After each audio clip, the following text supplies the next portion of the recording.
tardes a todos y a todas. Bienvenidos a este espacio, a estas conversaciones que vamos a mantener aquí esta tarde con ellos. Yo creo que no hace falta presentarlos. Santiago Albarrico, Olga de Dios, bienvenidos, muchas gracias. Sí que voy a dar un par de pinceladas sobre ellos antes de comenzar a escucharlos, porque creo que está bien un poco recordar el motivo por el que los tenemos aquí con nosotros hoy.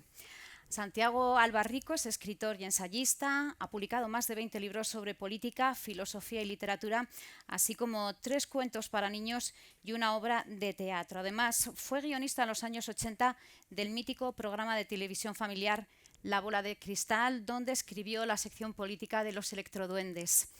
Olga de Dios. Olga es artista multidisciplinar, es ilustradora, creadora de personajes y autora de libros como En Familia. Desde la publicación de Monstruo Rosa en 2013, trabaja en la creación artística dirigida a la infancia. Decía que es un placer contar con ellos y en mi caso tengo que decir que ese placer es doble, no solo como profesional de estar aquí esta tarde con ustedes y con ellos, también personal, porque sí que existe un vínculo que ellos desconocían, y es que yo crecí con esos programas de Santiago, con La Bola de Cristal, y ahora veo crecer a mi niña a través de los cuentos de Olga, así que literalmente no exagero si digo que estoy ahora mismo aquí como en familia. Y de hecho, la familia, como saben, es precisamente el tema sobre el que gira este año esta edición de Cuéntalo. Como periodista he intentado buscar una definición de familia y he recurrido al tópico de mirar lo que pone en la RAE, en la Real Academia Española de la Lengua. Se lo voy a decir. Familia exactamente es la definición más objetiva. Son personas emparentadas entre sí que viven juntas. Seguro que si les pregunto a todos ustedes qué definición me dan de familia, serían muy distintas, pero todas tenían en común un elemento, y es la parte sentimental. Aparecería algunos de los sentimientos, ¿no?, con los que todos asociamos la familia, que es precisamente lo que no aparece en esta definición de la RAE. Pero como es complicado preguntarles a todos ustedes, lo que voy a hacer es preguntarles a nuestros protagonistas qué es para ellos la familia y si realmente su familia ha condicionado de alguna manera lo que son hoy en día. Pues bueno, en fin, no sé si empiezas tú o algo, empiezo No, yo, empiezo empiezas tú, yo. por favor. Bueno, pues nada, en todo caso, gracias Conchi por la cariñosa presentación.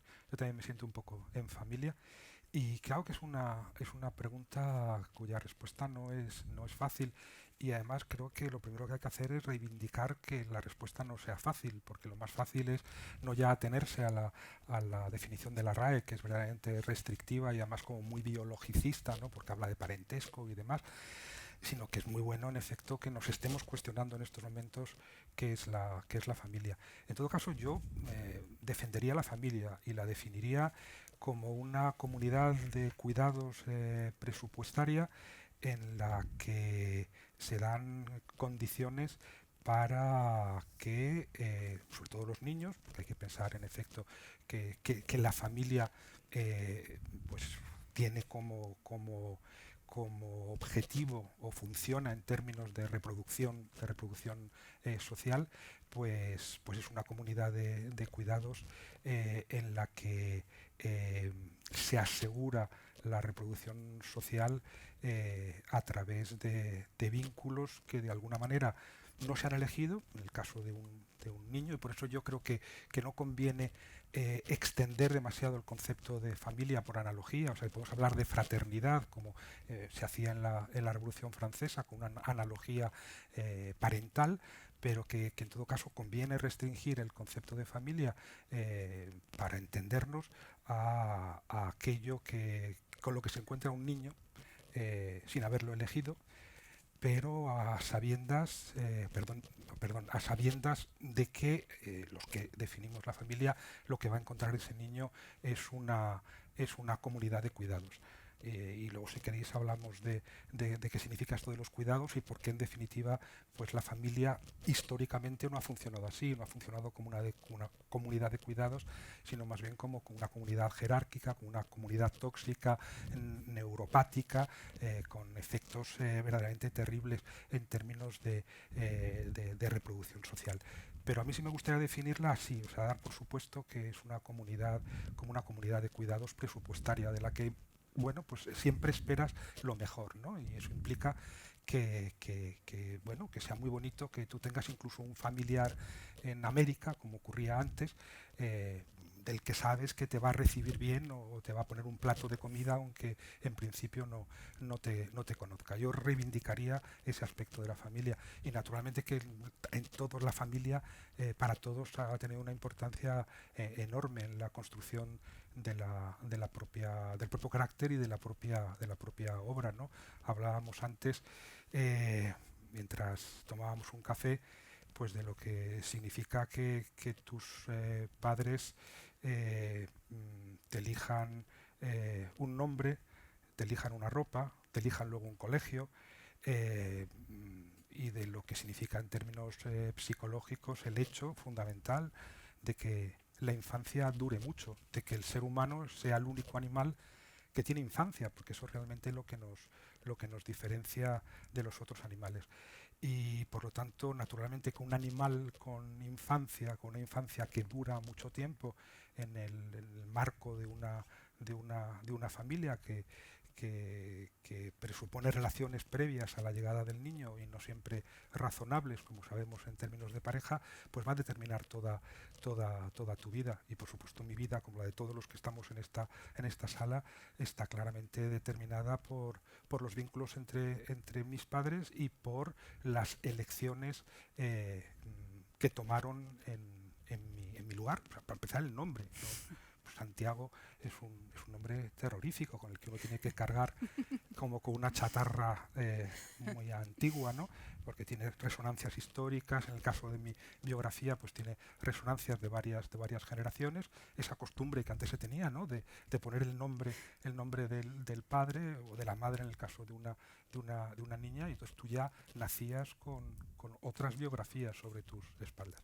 Así que claro que tiene importancia y en todo caso al mismo tiempo creo que como la única alternativa a la familia sería la intervención del Estado, un poco en términos platónicos, ¿no? Como en las leyes de Platón o en la República de Platón, pues yo creo que es preferible la familia a condición de que revisemos su definición y lo que contiene. Olga. Wow.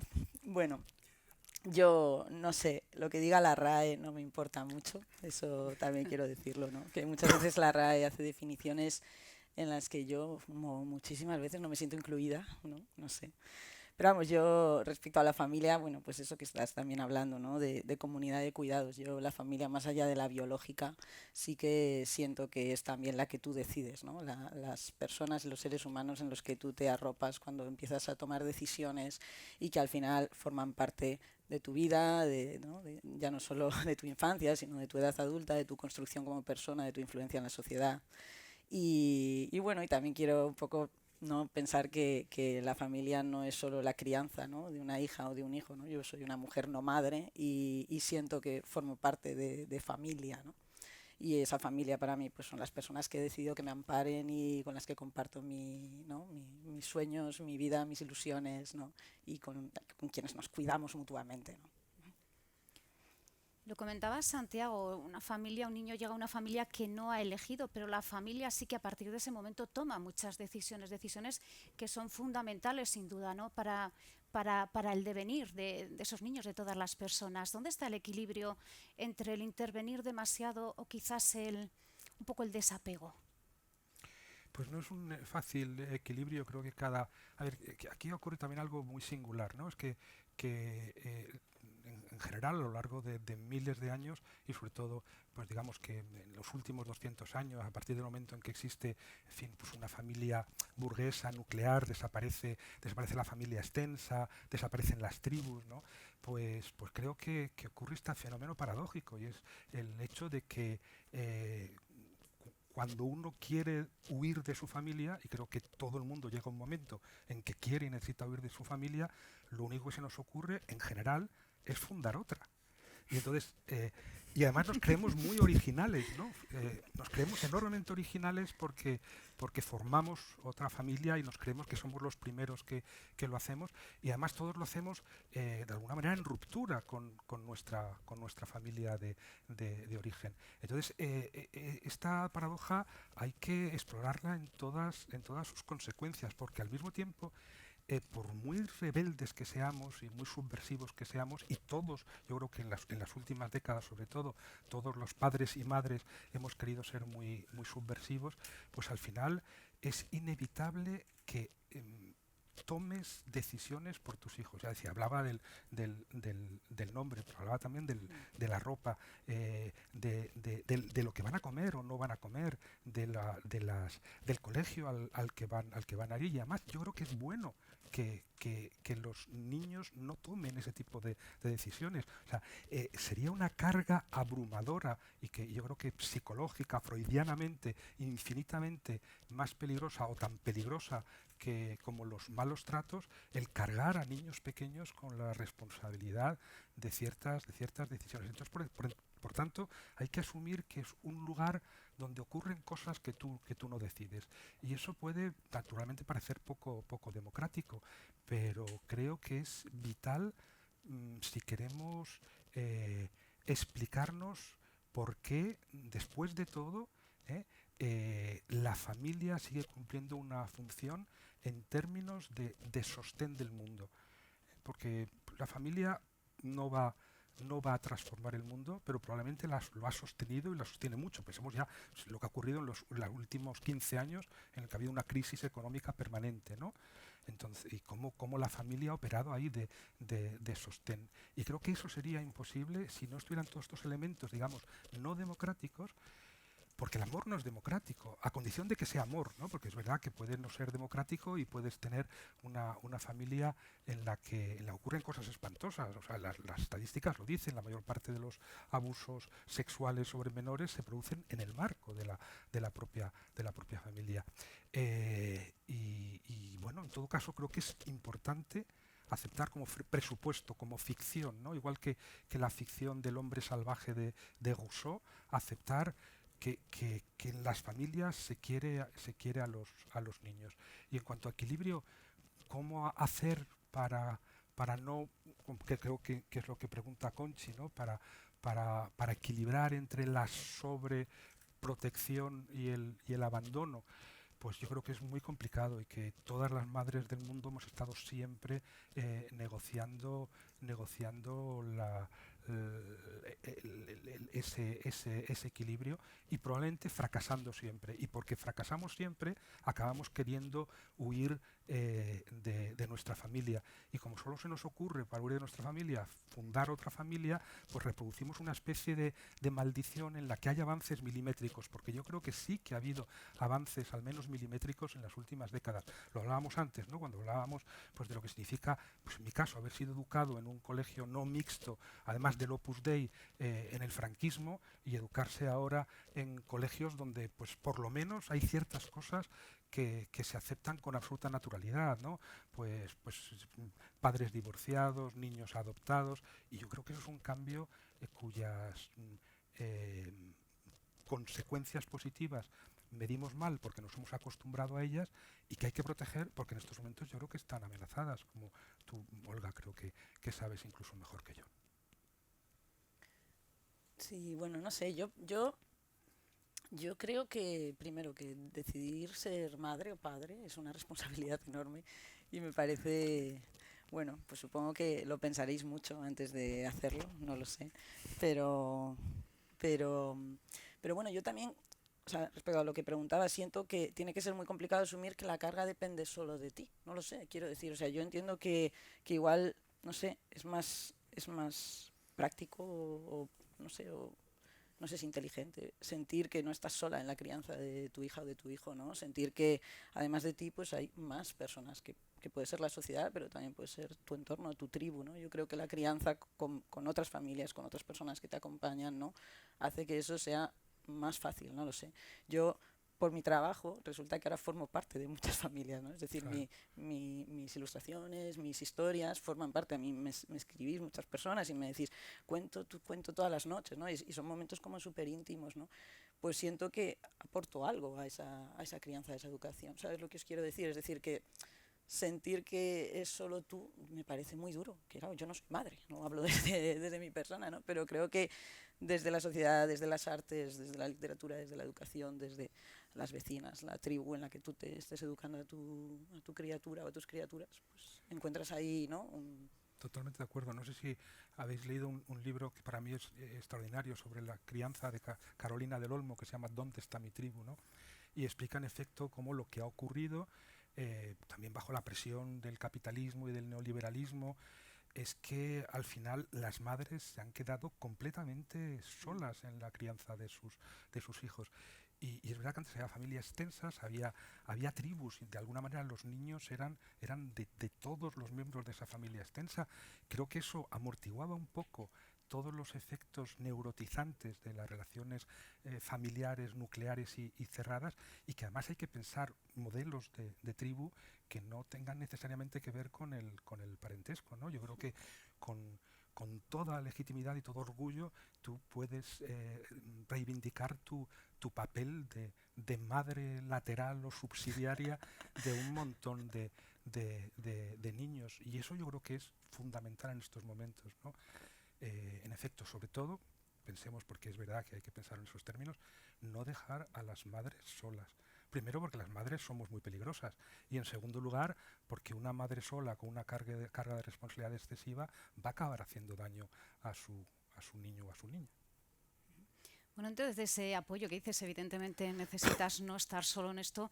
Ha tenido mucha importancia vuestra labor, es decir, durante muchos años se ha pensado que quizás se ha menospreciado la capacidad de los niños para enfrentarse a la realidad, para enfrentarse a situaciones. Entonces, parte de ese apoyo de los padres es saber elegir en quién confían para ayudarles, ¿no?, en esa labor. Vosotros sois expertos, no precisamente en adaptaros al lenguaje de los niños, en contarles las cosas de una manera que quizás a los padres muchas veces se les escapa cómo gestionar, y quizá por no afrontarlo no se hace. Bueno, hay apoyos ahora mismo, sobre todo en el caso de este ciclo de Cuéntalo, en la literatura, que muchas veces ha perpetuado un modelo de familia que no se corresponde. Vosotros estáis haciendo un poco toda esa labor también, ¿no? El traducir de alguna manera el mundo para los niños y cambiar esos roles que se han perpetuado durante siglos. Creo que sobre todo Olga es la que está haciendo esa labor ímproba e inestimable, ¿no? O sea que no sé. Sí, bueno, yo es que no siento que traduzca nada, sinceramente, y me pasa cuando hablo con niñas y con niños en los coles y en los encuentros. Yo, de verdad, es que yo no siento que tenga que traducir nada. Yo siento que quiero transmitir algunas ideas y compartirlas, y utilizo un lenguaje que en mi caso es visual, y lo utilizo pues con recursos del lenguaje visual y el lenguaje gráfico. Pero no siento que haya que traducir, no sé, no sé tú cómo lo ves, Santiago, pero yo pienso esa idea de que la infancia es, no sé, menos inteligente, no sé de dónde sale, porque yo analizo un poco y digo, o sea, aprender a caminar es muy complejo.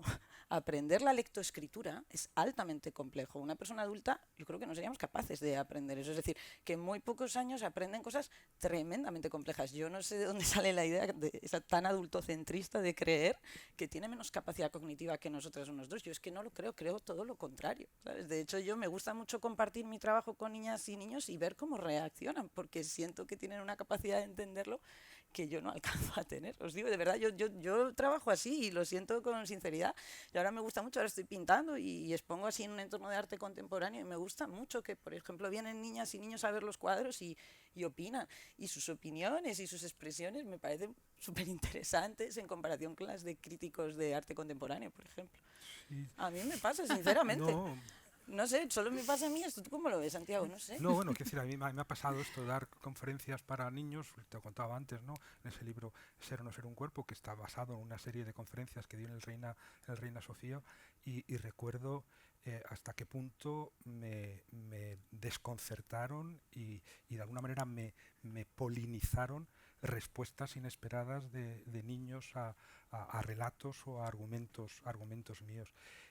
Al mismo tiempo creo que hay que tener muchísimo cuidado también para encontrar un equilibrio entre un desprecio histórico hacia la capacidad cognitiva de los niños y una reivindicación de la excelsitud intelectual que existiría en la espontaneidad infantil, ¿no? O sea, yo creo que no tenemos que olvidar que los niños se tienen que hacer mayores y que eso que llamamos educación, y por eso es tan complicado, consiste en que lleguen a ser mayores de edad, ¿no? Vivimos en una sociedad curiosa en la que, por un lado, de tal manera se ha hipostasiado, mitificado la infancia, que al final, en lugar de tratar a los niños como adultos, tratamos a los adultos como niños, ¿no? Hay una infantilización del adulto que incluso creo que la propia ONU reflejaba en el hecho de que ha desplazado la edad de la adolescencia, ¿no? Que cada vez acaba más tarde. Ahora la adolescencia, según las Naciones Unidas, creo que acaba a los 21 o a los 22 años. Y luego el otro peligro es el de que al contrario, pues a fuerza de querer convertir a los niños en mayores de edad, no cuestionemos la mayoría de edad a la que los estamos guiando, ¿no? Cuando la mayoría de edad consiste en una serie de consensos fatales en torno a sexualidad, a la relación con los otros, a qué hacemos con la economía, qué comemos o qué no comemos. Es decir, cuando la mayoría de edad consiste fundamentalmente en integrarte en una sociedad injusta y desigual, pues también hay que tener mucho cuidado. Pero creo que no debemos olvidar nunca que el objetivo, el tuyo y el mío, el tuyo cuando escribes tus libros para niños y el mío cuando me he dirigido a ellos, es el de que dejen de ser niños. Es una tragedia que dejen de ser niños los niños, ¿no? Pero en eso consiste precisamente la reproducción y la posibilidad de transformación del mundo. Y creo que es eso, que es muy difícil encontrar ese equilibrio, pero que hay que encontrarlo. Yo no sé tú cuando escribes tus libros y dibujas sobre todo, ¿no? Porque creo que a través del dibujo, pues, y tú lo contabas ahora con lo del patio del colegio, que era una historia preciosa, ¿no? La intervención en la vida del otro a través de un trazo, de una imagen, creo que es importantísima, pero yo creo que los niños hay que intentar todo el rato que a través de nuestras intervenciones vayan un poco más allá de donde ellos mismos están y vayan un poco más allá sin recaer, sin reproducir el mundo de sus padres, ¿no? Porque yo creo que hay un gran peligro también y por eso a la derecha le interesa tanto la educación, ¿no? Y que las escuelas sean privadas y que se les eduque en los valores que ellos mismos reivindican. La mayoría de edad debe consistir básicamente en eso, en asegurar que se van a hacer mayores de edad de una manera completamente distinta a como nos hemos hecho nosotros, ¿no? Y yo no sé con tus dibujos o sea, si te parece que estás sencillamente diciendo, a ver, pues estos, mirad qué dibujos tan bonitos, disfrutadlos, ¿no? Supongo que no, que les quieres, lo contabas, por ejemplo, ¿no? En esa creación de una familia en la que cada niño reconocía Sí. a alguien distinto. Yo creo que eso es una... Sí, sí, o sea, bueno, no sé si conocéis mi ilustración, pero son personajes monstruosos, que digo yo, ¿no? Son personajes, y lo digo siempre a los peques, son personajes no humanos, pero que transmiten sentimientos humanos. Y se lo explico también, ¿no? Les digo, para mí la magia del arte es ese momento en el que un personaje, que es una mancha, que le pongo y poniendo expresión, nos expresa lo que siente. Y para mí esa es la magia de hacer arte, ¿no? Entonces esos personajes míos que no son humanos, empatizamos con esos personajes y para mí es muy importante que no cumplan estereotipos sexistas, que no cumplan roles establecidos. Yo jamás dibujaría a una hembra con pelo largo y a un macho con pelo corto, quiero decir, los dibujaré de otra manera porque yo también soy de otra manera y no me sale naturalmente estereotipar eso así. Entonces mis personajes son abiertos y yo creo que en esa manera de representar abierta hay más libertad a la hora de construir tu futuro. O sea, eso que me estás diciendo, ¿no? De que van a ser adultos, yo lo que intento por lo menos con mi representación es abrir, es decir, que la ventana por la que ellos van a mirar, hay una cosa muy bonita que yo trabajo también en Estados Unidos Hay una cosa muy bonita que me gusta de una comunidad drag queen en Estados Unidos con la que colaboro con libros, y es cuando dicen los libros son espejos en los que encontrarte, pero también son ventanas en los que mirar al mundo. Porque es muy importante que te sientas identificada en ese protagonista de esa historia, pero también es muy importante que encuentres en esa historia referentes que no tienes en tu vida, porque eso te va a permitir elegir. Y todo, en toda esta, a mí me ha pasado también, ¿no? O sea, en toda esta construcción, yo como mujer y como lesbiana, ¿no? No encontraba referentes cuando era niña, ¿no? Y muchas veces parece que conocer referentes es porque tú vas a elegir eso, ¿no? Y no se trata de eso. Conocer muchos referentes te va a permitir a ti, incluso si eres una persona heteronormativa, decidir con libertad.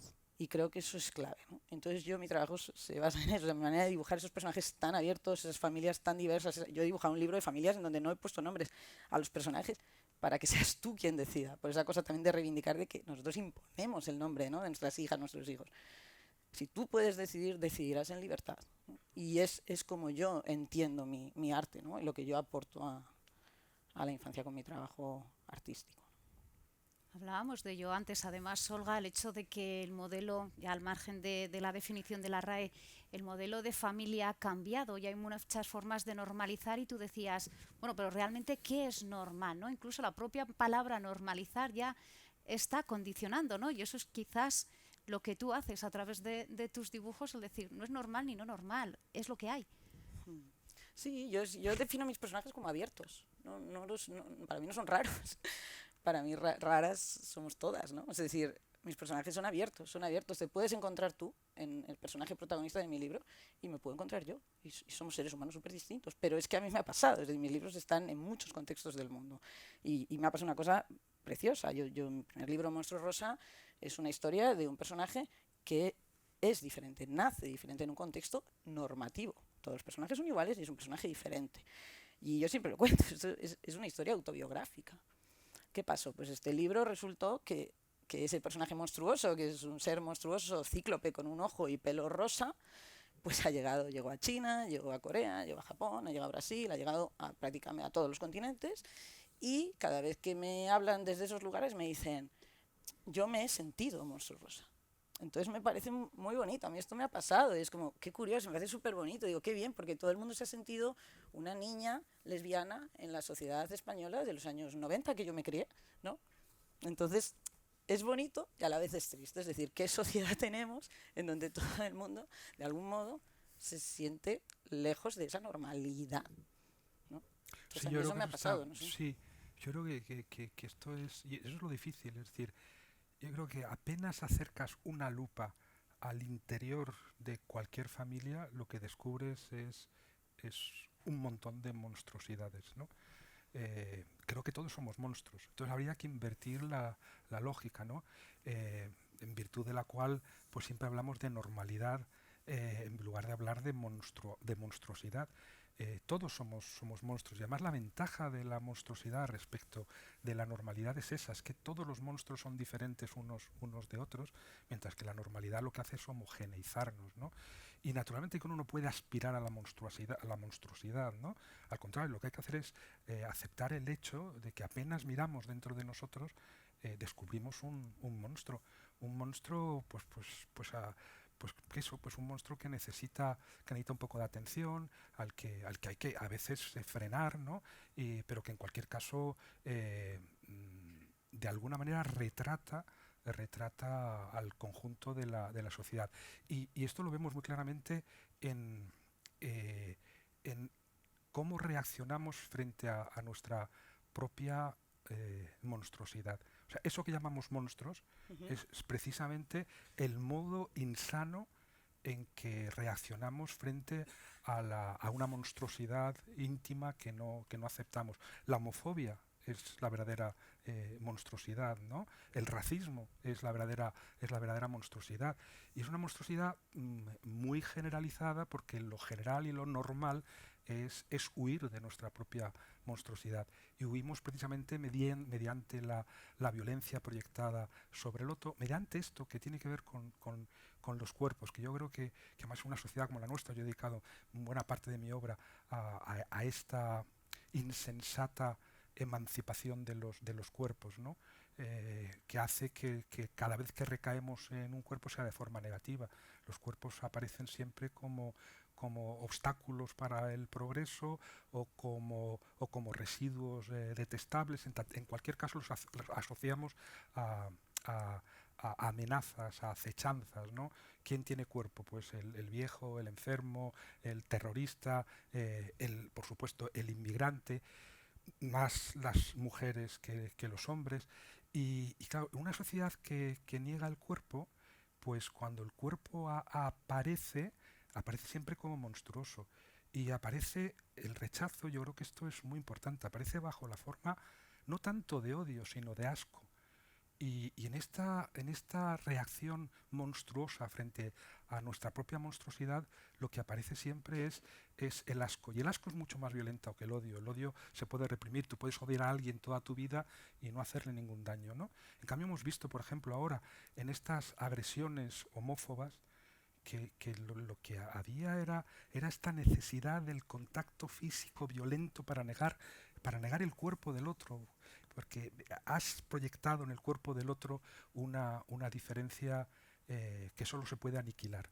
Y a mí eso me da un poco de miedo. O sea, lo que hay que reivindicar es la monstruosidad de cada uno de nosotros y la monstruosidad común. Y si no aceptamos esa monstruosidad, estamos condenados a reproducir una y otra vez una normalidad monstruosa.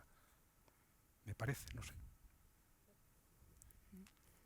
Volvemos un poco a eso que hablábamos al principio, ¿no? De ahí la importancia de que aprovechar ese momento de los niños. Los niños, a fin de cuentas, son una tabla rasa cuando nacen. Todos los condicionantes, todos los contras los van adquiriendo por lo que captan del entorno. De ahí la importancia de esos primeros años, ¿no? Iba a decir para que adquieran valores, pero bueno, el concepto también en sí mismo de valor varía mucho de según quién lo inculque, ¿no?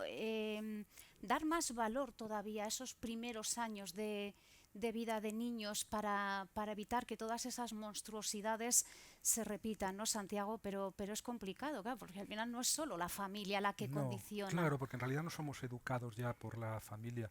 La escuela tiene ahora la doble tarea heroica de, por un lado, se le demanda que fabrique adultos bien integrados en la sociedad, un poco a la medida del mercado, y al mismo tiempo que contrarreste los efectos de esa sociedad, que son efectos muy desarticulantes y muy erosivos, ¿no? Pero valor, para mí, sí que es una palabra que habría que reivindicar. Valor quiere decir básicamente amor, no en un sentido cursi, no. Yo siempre lo cuento así, ¿no? Igual que Marx explica que una mercancía vale tanto como tiempo se ha empleado en fabricarla o en producirla, si nos preguntamos cuánto vale, y eso es lo que quiere decir valor, o sea, cuánto vale un ser humano, pues creo que la respuesta es evidente, tanto tiempo como hemos dedicado a cuidarlo. Y por eso no tiene nada que ver la biología ni el parentesco con esto. Cualquiera que haya contado un cuento a un niño, cualquiera que haya cambiado un pañal a un niño, aunque no sea su madre o su padre biológico, le ha prestado atención y prestándole atención ha incorporado valor a ese cuerpo. Y entonces ese cuerpo se convierte en algo valioso que no se puede retirar del mundo sin más y sin cuidado. Y por eso hay una relación también de clase entre el valor que tiene pues sectores más desfavorecidos a los que nadie presta atención y a los que se ha cuidado poco y mal, y sectores pues más favorecidos que sin embargo han sido capaces de prestar atención a los niños. Y hay que insistir, históricamente quien ha prestado atención a los niños han sido las madres. O sea, las madres son las verdaderas productoras de valor, ¿no? Y bueno, pues sobre esto hay una larguísima bibliografía, ¿no? Pues, sobre cómo las mujeres han producido valor, el valor ontológico, el fundamental, ¿no? Cuando respondes a la pregunta ¿cuánto vale un cuerpo humano? La respuesta es ese, pues tanto como tiempo ha dedicado su madre, que puede ser de cualquier sexo y de cualquier género, a mirarlo. Y eso es lo que es verdaderamente el valor. Todo lo demás ya, si realmente consiguiéramos valorizar los cuerpos en ese sentido, creo que sería muchísimo más fácil luego, o sea, que no haría falta enseñar valores, porque si tienes que llevar a tus niños al colegio para que les enseñen solidaridad, empatía, compasión, es porque estás aceptando que tanto tu papel como madre ha fracasado, como el hecho de que vives en una sociedad que está regida normalmente por la falta de solidaridad, por la falta de empatía y por la crueldad. Entonces no puedes enseñar valores. Y por eso creo que la ficción tiene una gran importancia, porque los discursos cambian poco el mundo. Lo cambian más los ejemplos. Pero cuando damos ejemplos hay que recordar lo que quiere decir esa palabra. O sea, que un ejemplo es una imagen, es un dibujo o es una frase. Aparte también un comportamiento. O sea, tú puedes pretender transmitir muchos valores éticos a tu hijo y mucho antirracismo y mucho feminismo, si luego en ese niño en su casa ve que es su madre la que friga siempre los platos, o ve al padre que se encara en una disputa de tráfico con un negro y le llama negro con desprecio, o le dice vuelve a tu país, pues es inútil todo lo que pretendes estar haciendo, ¿no? Entonces yo creo que eso, que es el ejemplo y no el discurso, y el ejemplo incluye la ficción. Sí, yo quiero comentar otra cosa, a ver tú cómo lo ves también. En esta cosa de... Me gusta mucho esto que estás contándonos, ¿no? Compartiendo de dar valor. Y yo en mi experiencia estos años, que he visitado muchísimas escuelas infantiles, he visitado muchas escuelas 0-3, pero también escuelas infantiles, 3-6 años. Antes, no sé si está por aquí una educadora y una profesora con la que hablé ayer, pero yo he puesto muy en valor, me he dado cuenta del valor que tiene el trabajo de estas profesionales. Y me he dado cuenta lo poco que lo valora la sociedad. Porque o sea, creo que todo el mundo, todos los profesionales tendrían que pasar por una escuela infantil. O sea, porque de verdad, es que es una cosa que hay que vivirlo. O sea, lo que hacen, y la mayoría son mujeres, he encontrado, y hablo en femenino porque la mayoría sois mujeres, he encontrado muy poquitos hombres haciendo esta profesión, pero es que es espectacular lo que hacen. Es que yo cuando voy a esas aulas a contar un cuento y veo cómo consiguen que 25 criaturas de 3 o de 4 años, o sea, me parece algo heroico. O sea, me parece que si tenemos que poner en escala de valores las profesiones en el mundo, es que yo no sé por qué no empezamos por esa, ¿sabes lo que te digo? Entonces eso es una reflexión que de verdad en los últimos años la veo, no sé, y yo como pensador te comparto, No, porque es que me parece una cosa, no sé por qué la sociedad está tan... me resulta completamente imposible estar en desacuerdo contigo, Olga.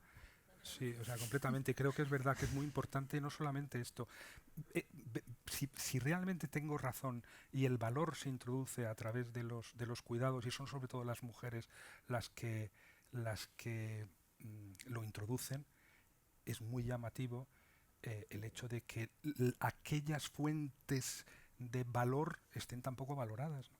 O sea, hay un volteo de la escala que sería la natural, ¿no?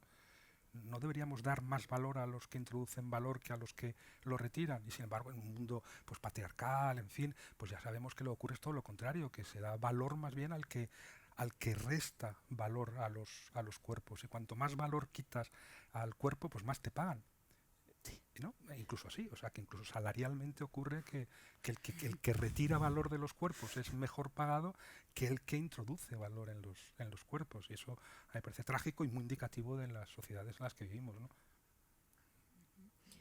Bueno, pues creo que igual ya es momento de abrir turno de preguntas, porque seguro que hay muchas dudas, hay muchas curiosidades, incluso cuestiones que queréis comentar, no sé si preguntar o incluso compartir con nuestros protagonistas.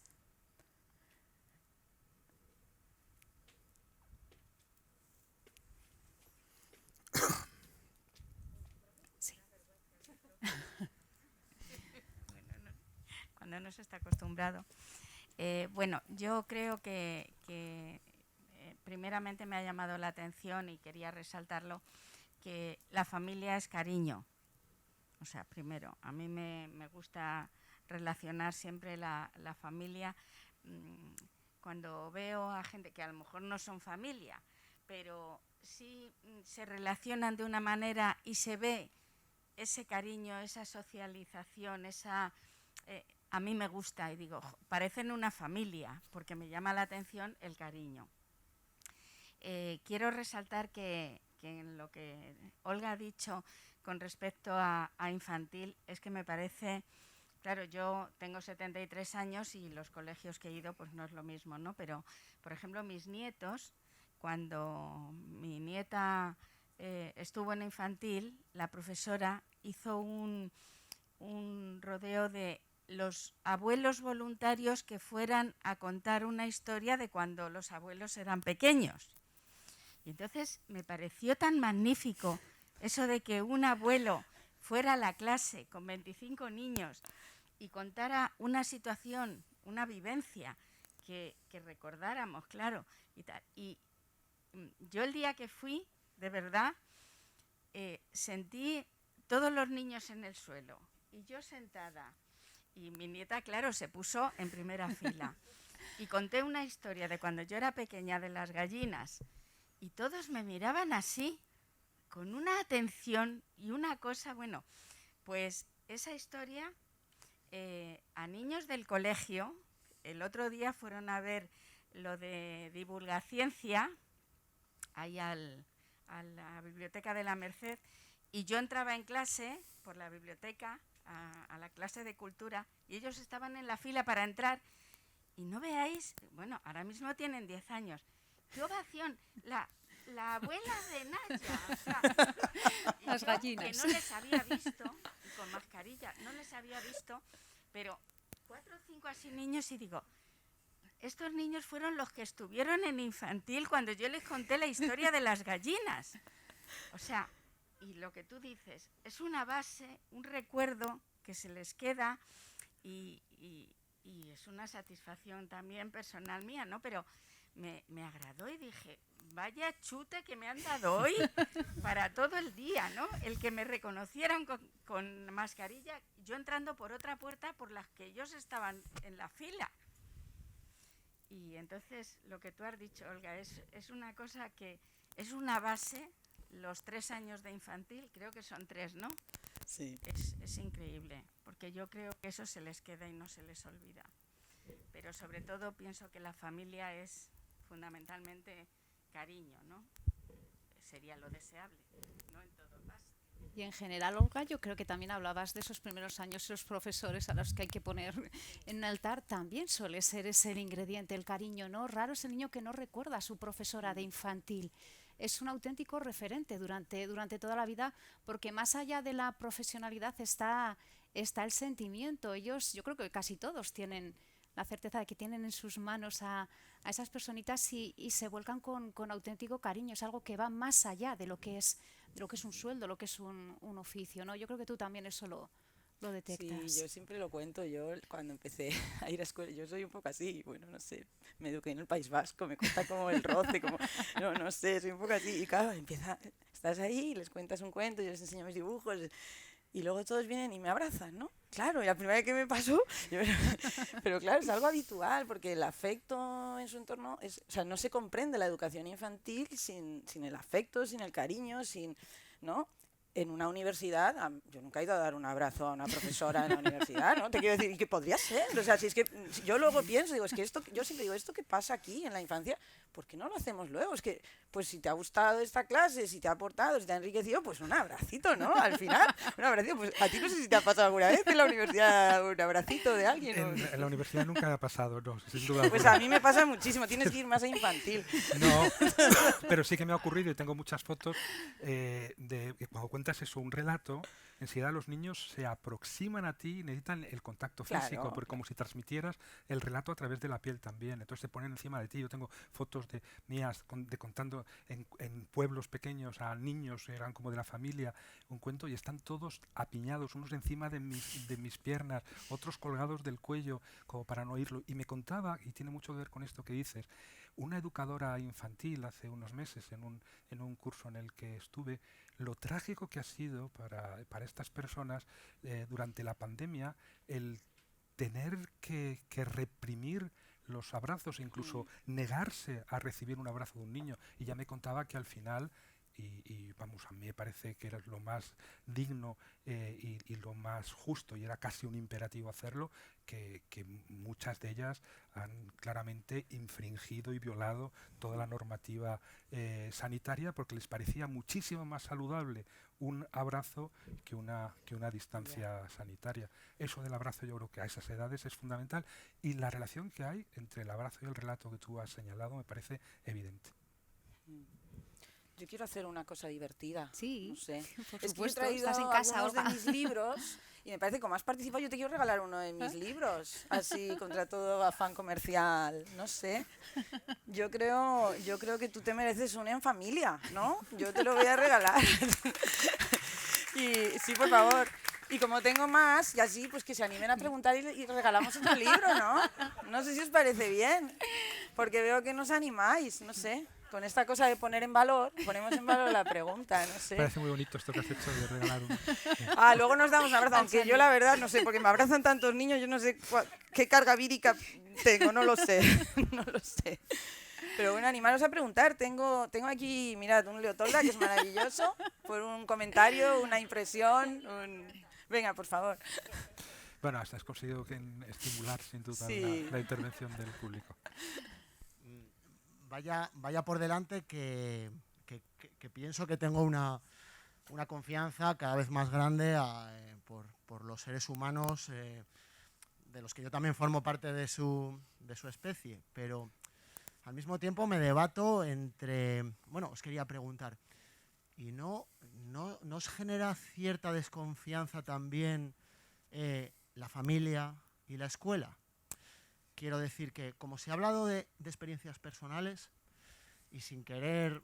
Bueno, lo voy a hacer, vamos a hablar con franqueza, aunque sean experiencias personales también como las que habéis contado vosotros, pero creo que se puede hablar de profesores y de profesoras y de la enseñanza con cariño, pero también se puede hablar con desprecio. Vamos, o sea, quiero decir, yo a mis profesores, por ejemplo, y a mis profesoras, supongo que no les guardo el mismo desprecio que ellos me demostraron a mí, porque yo todavía no me he relacionado a través de la violencia con ellos y con ellas.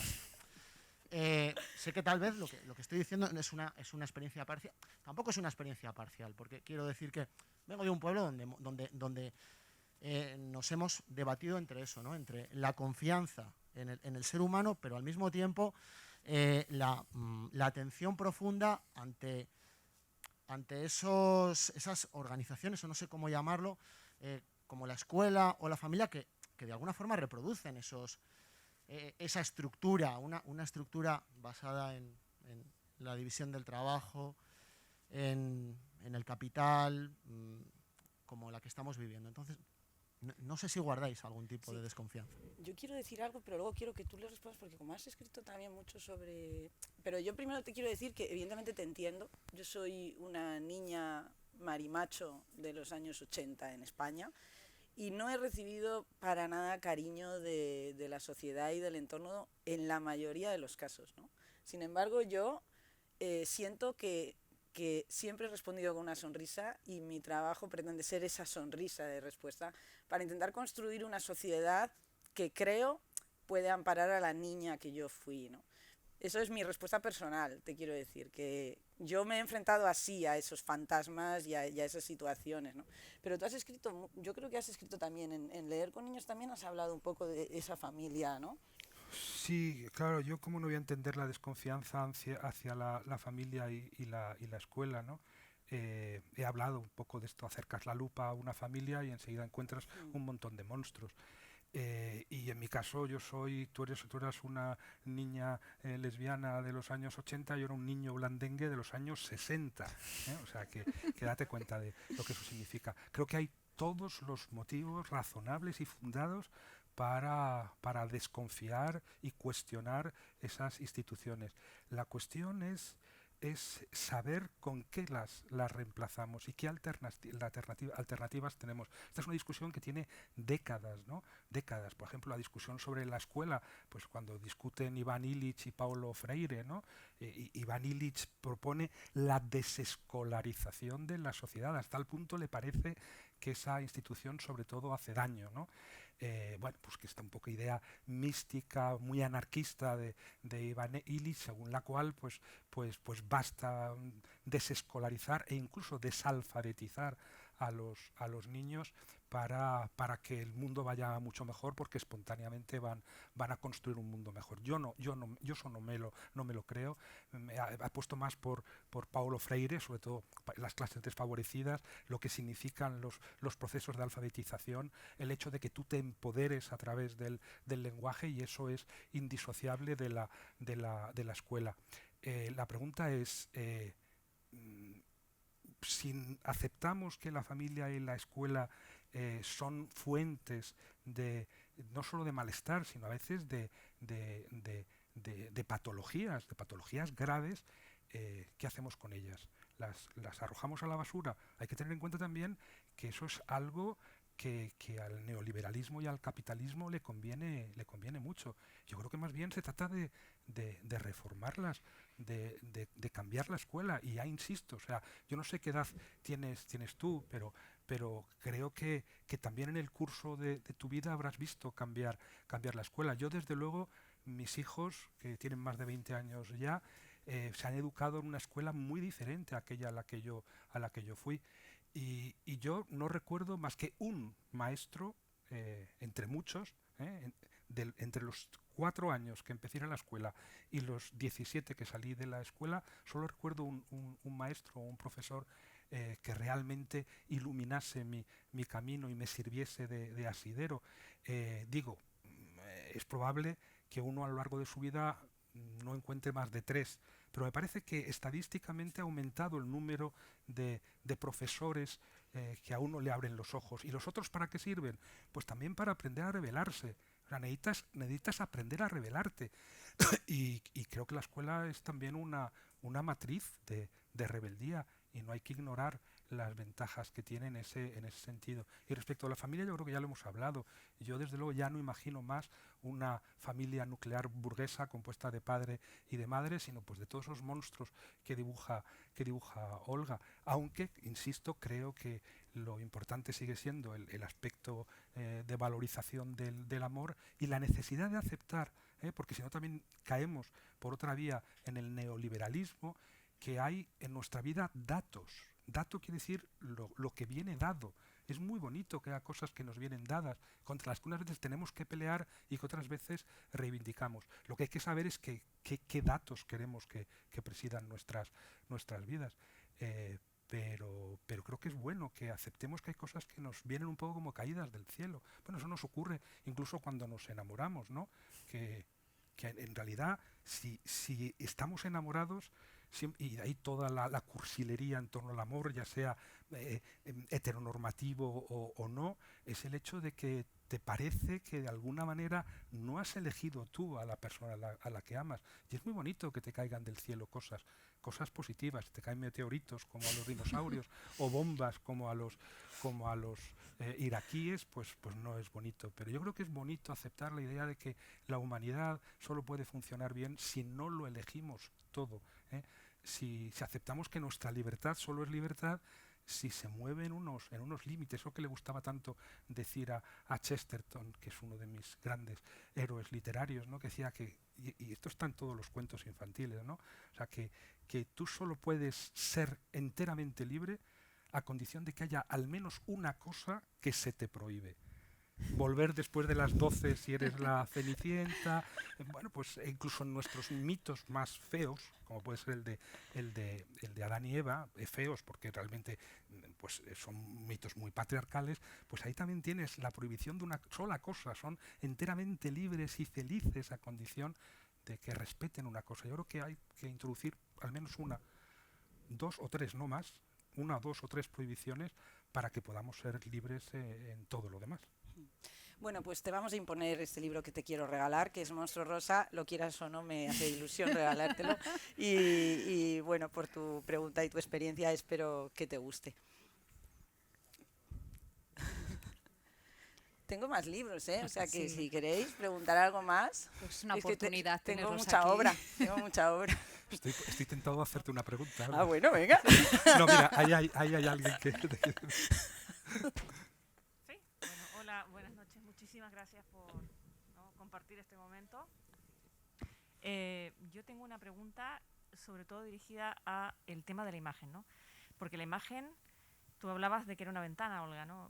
Una especie de oxígeno, ese mostrar algo diferente, pero también la imagen es violencia, ¿no? Y sobre todo hay mucha literatura infantil y juvenil cuya imagen es violenta, ¿no? Y día a día los niños están rodeados de imágenes violentas, e incluso los adultos a través de esa publicidad, por ejemplo, invasiva, ¿no? De que nos está completando las calles, ¿no? Que nos está alterando el paisaje. Entonces quería saber un poco cuál es vuestra percepción en torno a esa imagen, ¿no? A la utilización de la imagen como adoctrinamiento, violencia, ¿no?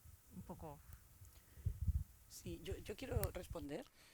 Así, como yo pienso menos, respondo más rápido. Pero sí que he pensado un poco sobre esto. Yo hice un libro que está ahí, que es Los Tres Hermanos de Oro, que siempre digo es el único libro en el que yo he representado la realidad, ¿vale? Y es la historia, no sé si lo conocéis, Los Tres Hermanos de Oro, bueno, son la gallina de los huevos de oro, ¿la conocéis?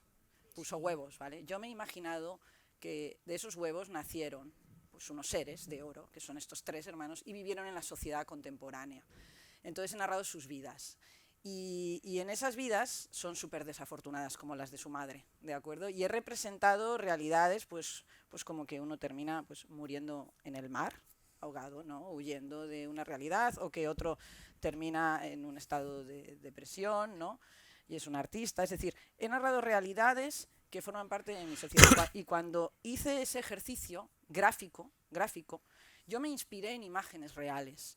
Y eran imágenes que estamos consumiendo constantemente y que son súper violentas. Y yo sentía que yo desde el arte y desde la ilustración podía transmitir esa imagen con, no digo menos violencia, pero con mucho impacto sin necesidad de ser tan explícitas. Y ahí me di cuenta que el arte tenía mucho poder para eso. No sé, yo lo sentía así, ese es el ejercicio que yo hice en ese libro.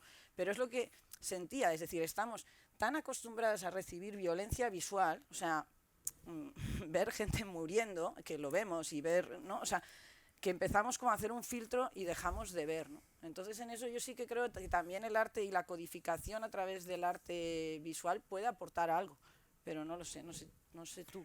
Sí, te agradezco que me hayas dado unos minutos o Sí, segundos por eso para pensar, porque es verdad que es un tema muy complicado. A mí, claro que hay violencia icónica, violencia visual, pero quizá no tiene tanto que ver con el contenido como con la frecuencia y la cantidad de imágenes que recibimos, ¿no? O sea, estamos sometidos a un bombardeo de imágenes que hace que nuestra imaginación colapse. Pero yo creo que yo he escrito mucho sobre la diferencia entre fantasía e imaginación, que me parece fundamental, ¿no? Entonces, lo que hace, por ejemplo, un artista es explorar la imaginación, y puede hacerlo a través de imágenes violentas, porque el arte nos ha proporcionado muchísimas imágenes violentas. Yo creo que aquí el problema está de entrada en el número de imágenes que recibimos al día. Y naturalmente la mayor parte de esas imágenes son interesadas, por ejemplo, pues las publicitarias, que no siempre son violentas, pero que en cualquier caso también dejan un pozo. Pero yo creo que es más preocupante en términos de violencia valorar el número de imágenes que recibimos al día que el contenido de esas imágenes. Yo diría que no hay ningún problema para que un niño contemple las mismas imágenes que un adulto, a condición de que lo haga en compañía de un adulto. Eso sí que me parece fundamental, ¿no? O al menos esa es mi experiencia, ¿no? Que no conviene tampoco establecer una frontera muy nítida o muy severa entre el mundo infantil y el mundo adulto.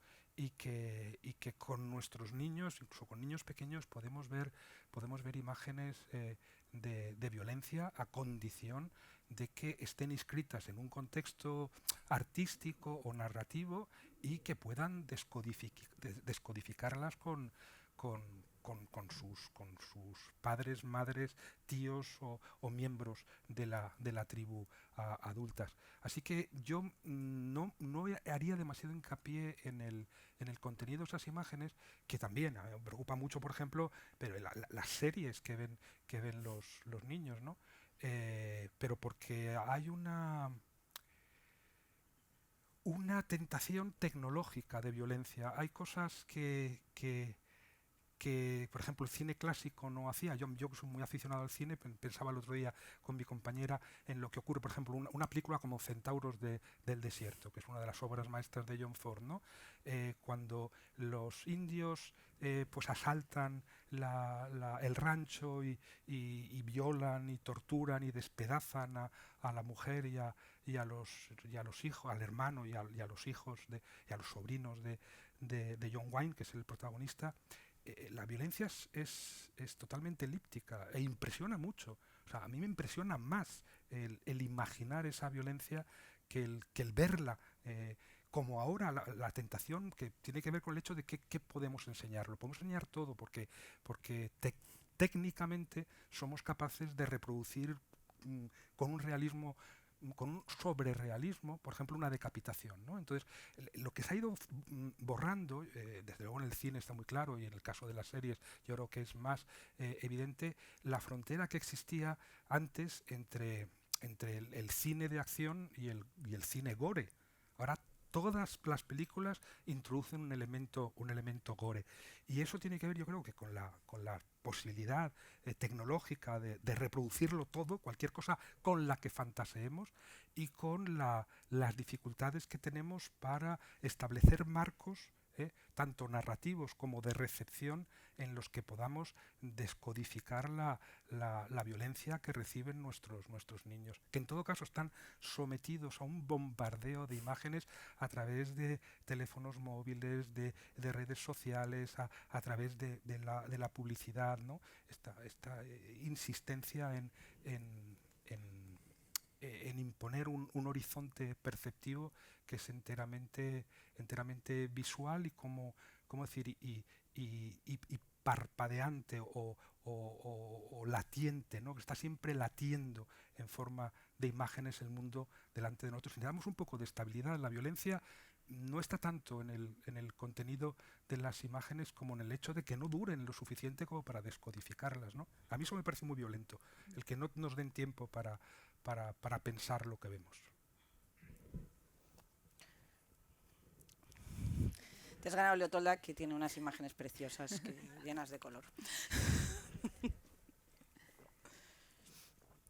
Creo que había antes también por ahí otra pregunta, ¿no? No sé si queréis aprovechar a alguien más. Sí.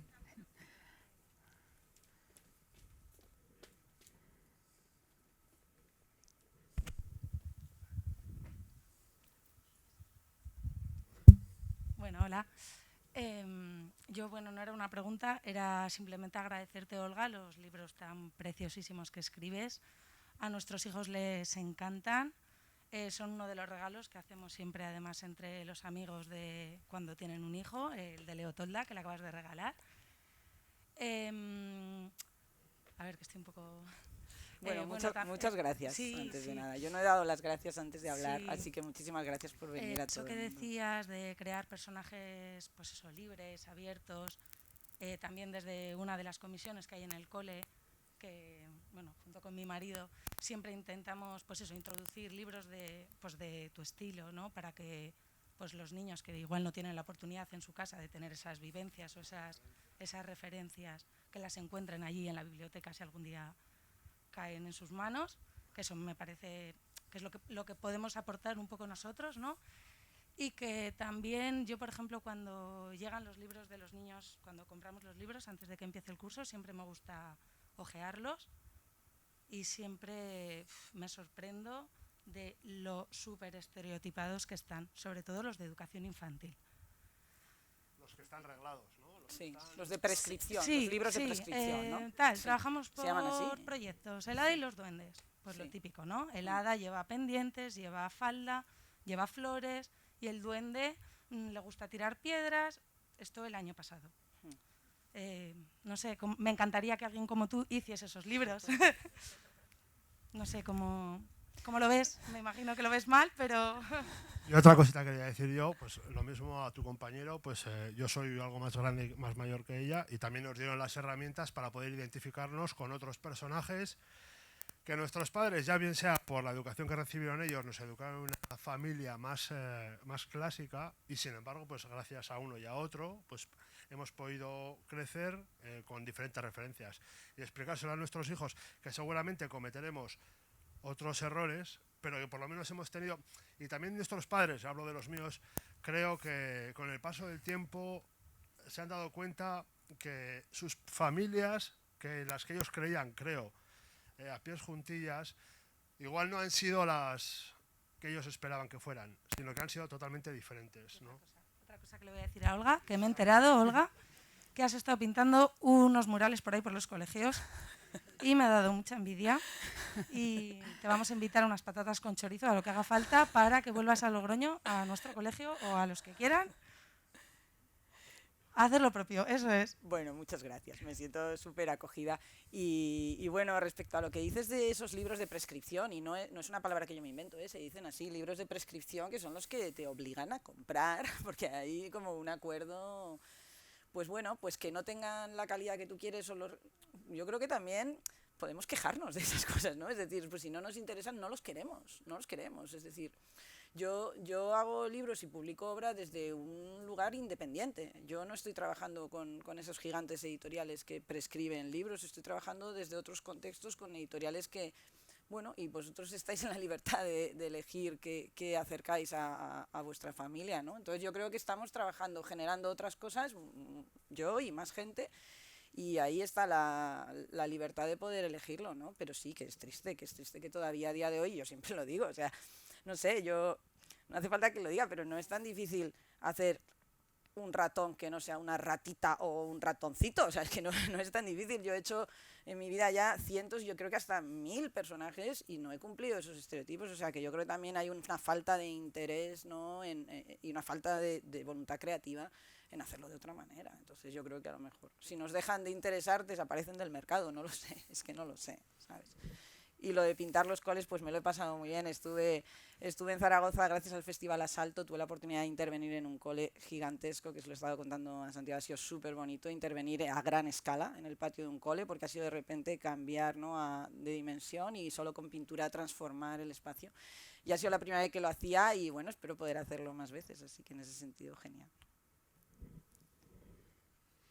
Sí que os quería comentar un poco esa falta de referentes que hablábamos antes, hace que de alguna manera el hecho de que seáis pioneros, en su día Santiago lo comentábamos esta mañana en la presentación del libro Viva el Mal, Viva el Capital, ese programa de culto que a ti ya sé que no te gusta nada que se use ese término de culto, pero realmente tú llegaste a una generación como es la mía, que muchas veces no éramos ni conscientes, ¿no?, de lo que estábamos escuchando, pero tú lo hiciste de una forma natural, sin ser consciente de la repercusión que tenía, y tú quizás ahora, Olga, estás haciendo un poco lo mismo, ¿no?, siendo pionera. Igual estos libros ahora acaban siendo el día de mañana libros de culto. No sé cómo sentís un poco con esa responsabilidad, porque al fin de cuentas también es ser como unos pioneros, estáis sembrando de alguna manera también en estos niños, en su caso tú en esos jóvenes, Santiago, pues otra forma de ver las cosas, de entender las cosas, aunque en el momento contemporáneo en el que los vivíamos nosotros entonces, los niños ahora, no sean muy conscientes, ¿no? ¿Vosotros cómo vivís eso de ser esos referentes, esos pioneros? Pues a mí me da mucho miedo pensar que el mundo del futuro me pueda tener como referente de nada, la verdad.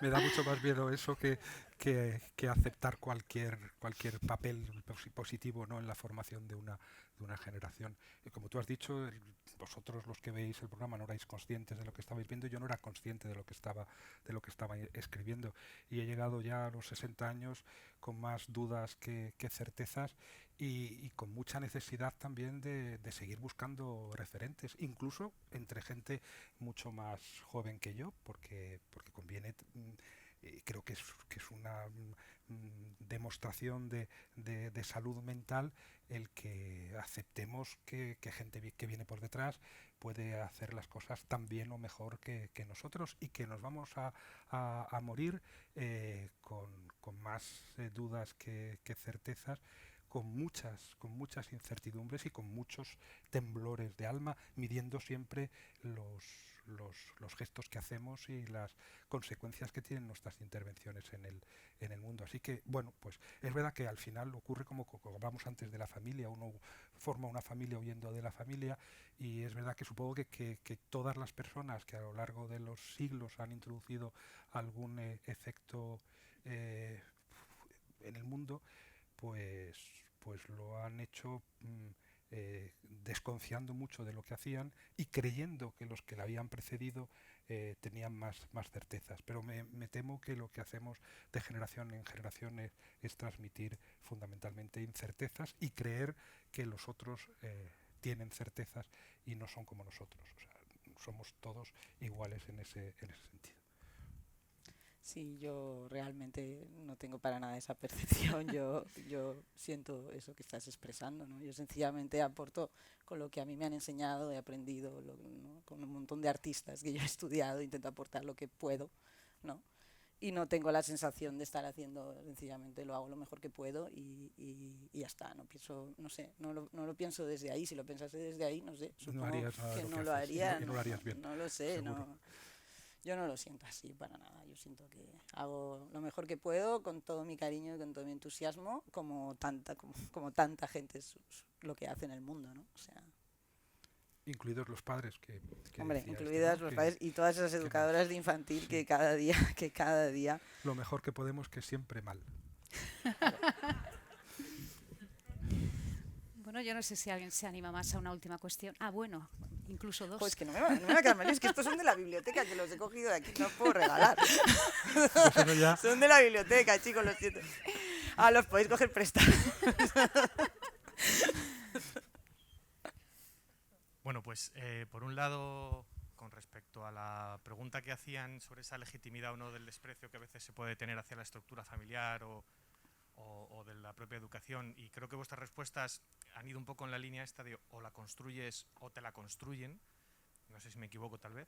Me gustaría un poco que vierais o que me dijerais, que nos dijerais, perdonad, que esos paralelismos con tal vez otras construcciones que suelen ser a menudo también pues víctimas de este mismo dilema, que es o lo haces por tu cuenta o te lo hacen, y el ejemplo claro que podría poner yo, pero por eso os pregunto a vosotros, ese paralelismo con esa construcción política en la que si no piensas o si no piensas exactamente igual que queremos hacerte pensar, entonces lo primero que tienes que hacer es tirar tu voto, ¿no? Lo primero que tienes que hacer es olvidarte del sistema y entonces convencerte de que no participes. Creo que esa construcción, ese dilema en o construyes o te lo construyen, sucede en un montón de ámbitos. No sé si lo veis vosotros así, un poquito por ver un poco si esa historia al final tiene que ver toda con la misma o en otros ámbitos es diferente. Y muy brevemente, por otro lado, quería llevarte la contraria a Santiago, aunque esto no me ha pasado nunca de todo el tiempo que llevo leyéndote o escuchándote, y es que yo sí en la facultad terminaba clases de gente a la que conoces perfectamente, como María José Callejo o Carlos Fernández Liria, en la que sí terminaba abrazando en algunos casos a profesores como ellos. Pero es que a él no le ha pasado. Bueno, yo empiezo por el final. Diré que yo no he dado nunca clases en la facultad como María José y Carlos. Creo además que hubiera sido mucho peor profesor que María José y Carlos, que me hubieran dado menos abrazos que a ellos, y eso es una diferencia. Y por otro lado, también diría que yo sí que he tenido muchas veces ganas, y lo he hecho, de abrazar a María José y a Carlos. Y respecto de lo otro, pues sí, pero no tanto, en el sentido de que si incluso políticamente tenemos que aceptar que todos nuestros gestos se introducen en un mundo previamente configurado, que se adelanta ya configurado, y que por lo tanto nuestras intervenciones todas tienen un límite, y que por lo tanto tienen que ser todas al mismo tiempo utópicas y pragmáticas, pues yo creo que con la familia pasa aún más. Yo creo que está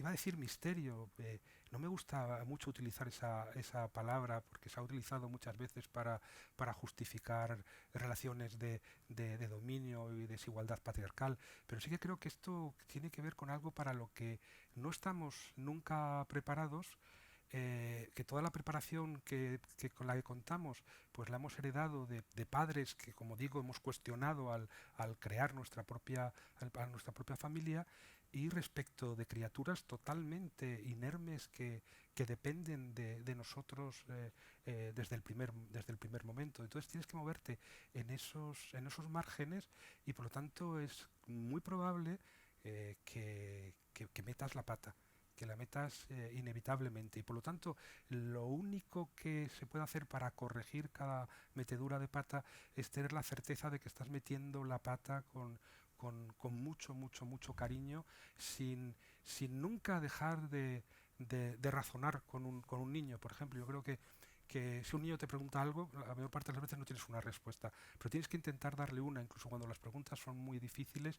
Y yo sí que creo que entre las cosas que quedan en la memoria de un niño es esta de que tus padres siempre te respondieron, y de que por lo tanto la racionalidad combinada con el afecto juega un papel decisivo en la vida de un ser humano y en la vida de una colectividad. Pero lo que es seguro es que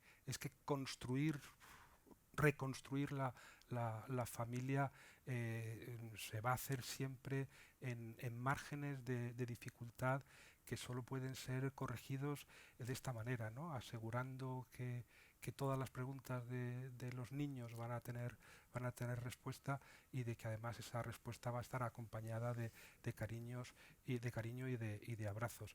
En todo caso, y en resumen, creo que sí, como hemos heredado instituciones muy dañinas a veces, y al mismo tiempo renunciar a ellas nos va a dejar en la intemperie, hay que procurar por todos los medios reconstruirlas y revisarlas y crear, prolongarlas en formatos y en registros diferentes. ¿Qué dices? No digo nada, yo también creo que hay que cuestionar. Yo intento que se cuestionen las niñas y los niños, ¿no? Las cosas, nos las cuestionamos y a partir de ahí, ¿no? No sé.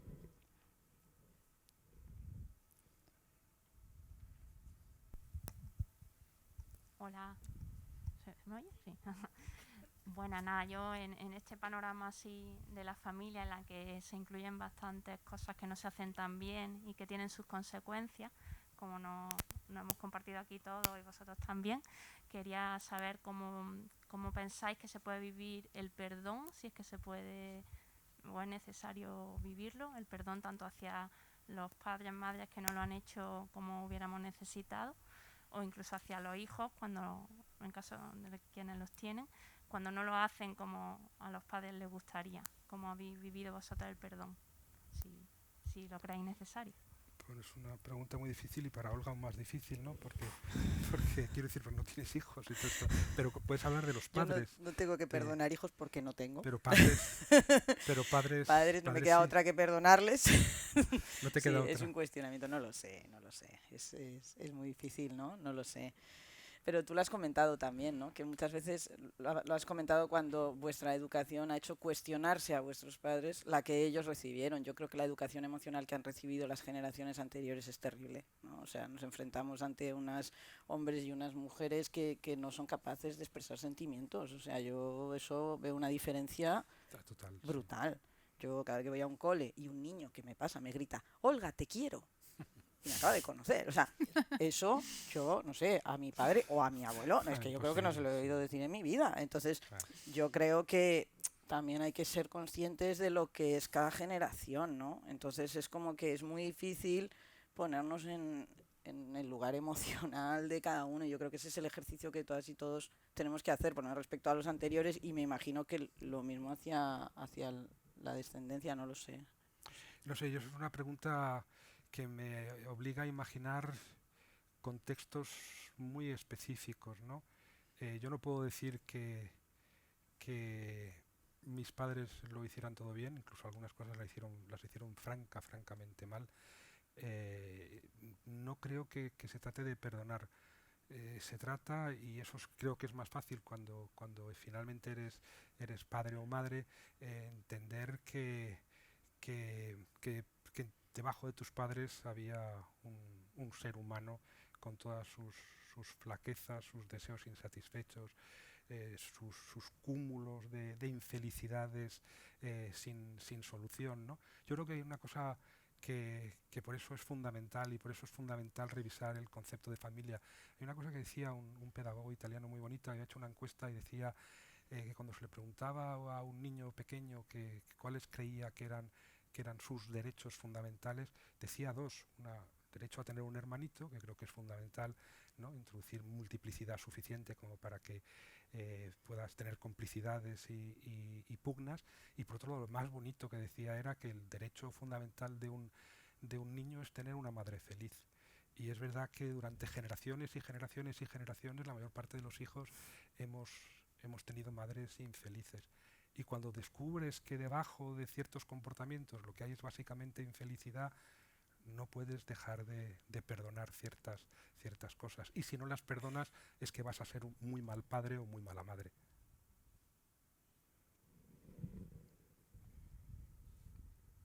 Pues yo creo que ya pidiéndoos perdón a todos es el momento de terminar, y lo voy a hacer poniendo en un aprieto a Santiago. Es mucho más sencillo que el de esta mañana. No tienes que, esta mañana ha tenido que poner voz a Matilde Conesa leyendo a la Brujavería, pero además, como veo que tienes las gafas también cerca, con permiso de Olga, quiero terminar con el final de uno de los capítulos de tu libro, y quiero que lo leas tú, Santiago, por favor, porque creo que es como un poco el colofón a todo esto que hemos estado hablando aquí. El ultimísimo. Bueno, que bien, es muy breve. Sí, es breve. Estupendo. ¿Para qué sirven los niños? Para tener siempre ante los ojos las razones por las que vale la pena seguir luchando, y las fuerzas para hacerlo, y los límites para no perderse, y porque para acabar con la maldición del ayo también necesitamos soldados. Bueno, la maldición del ayo, ya sabéis, Layo era el padre de Edipo, ¿no? Al que abandona y que después es asesinado por Edipo, por su hijo, y hay que acabar con esa maldición del ayo. Y necesitamos un tipo de soldados pues muy particulares, soldados sin armas, ¿no? Soldados desarmados o armados solamente de brazos y de ojos. Pues creo que no necesitamos añadir nada más, Santiago. Olga, muchísimas gracias por estar hoy aquí con nosotros, y un placer, deseando veros pronto de nuevo, escucharos y leeros. Gracias. Gracias a ti, gracias a todos. Gracias.